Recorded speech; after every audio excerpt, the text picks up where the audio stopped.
এই পাশে কোরাইশ, এই পাশে মুসলমানেরা। বিশ্বনবী জালামাই ভাষণ দিলেন, বললেন কুমু ইলা জান্নাতিন আরদুহাস সামাওয়াতি ওয়াল আরদ উইদ্দাত লিল মুত্তাকিন।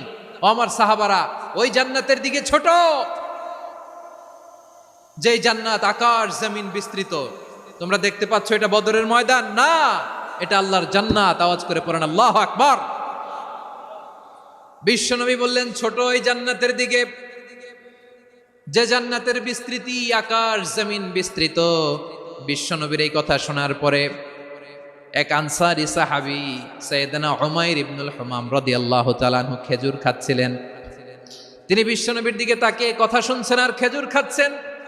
যখন বিশ্বনবী বললেন জান্নাতের দিকে ছোট, যে জান্নাত আকাশ জমিন বিস্তৃত, বিশ্বনবীর কথা শোনা মাত্র সাইয়েদনা উমাইর ইবনুল হুমাম বললেন বাহ বাহ। কি বললেন? বাহ বাহ মানে চমৎকার, মাশাআল্লাহ চমৎকার।